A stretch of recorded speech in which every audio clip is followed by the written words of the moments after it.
It's the news that has blown a chill over the Panthers' premiership plans. Champion halfback Nathan Cleary faces surgery for an origin shoulder injury which has severe ramifications for Penrith and New South Wales. These are the previously unseen images that Panther and Blues fans won't like seeing.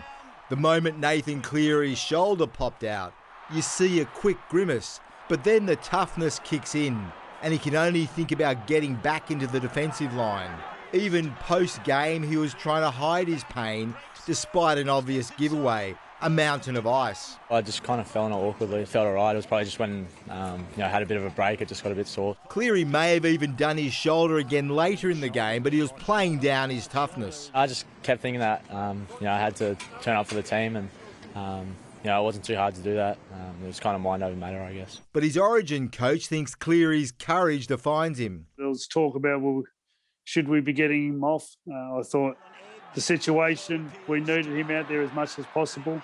And after a while, I think you just sort of warm into the injury. And I think that's what he did and just put the pain aside and kept playing. Did he ever ask to come off? No, he didn't ask. To play 70 minutes at that level, it's a pretty big effort. Stuff that Origin folklore is made of, mate. Absolutely. With Cleary out of Origin 3, the race is on to find a new half. Jack Whiten may battle it out with old stagers Adam Reynolds and Mitchell Pearce, and the untried Mitchell Moses. I'll be giving nothing away, Dan. Just still got the pencil at the moment, mate. I'm lucky I kept the pencil.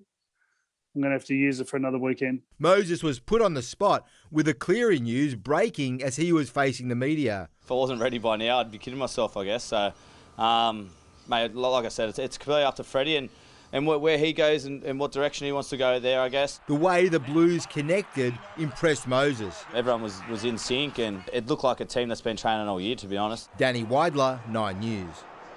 West Tigers spent the bye round soul-searching after their implosion against the Storm, but now there's nothing left to say. They need to act.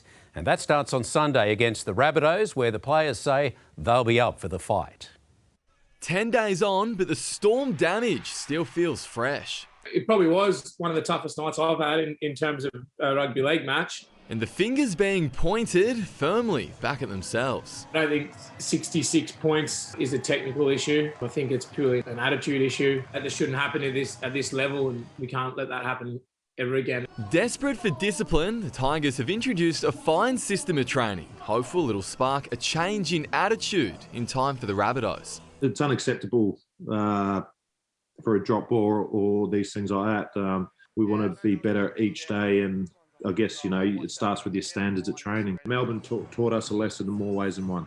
The Roosters are now in the Storm's path, but they have reinforcements. Sam Walker will return from his shoulder issues. Both those shoulders, I think I said I'm glad he doesn't have a third. As will Sam Verrills, while James Tedesco and Angus Crichton will back up from Origin for a showdown that could define their season. We've had our challenges this year, but we believe in what we can produce. A sudden change of plans for the Storm ahead of Thursday's match in Newcastle, finally flying back to Melbourne this afternoon after 7 weeks away. It's certainly not the ideal preparation to play a big team like the Roosters, but I'm very confident that this is such a resilient group that we'll certainly give it our best shot. And the Seagulls are growing in confidence, especially after their 9 second-half tries against the Titans. You look at the plays in our team, mate, you see, everyone sees it. We know we can take sides out whenever. Sam Jordan, 9 News.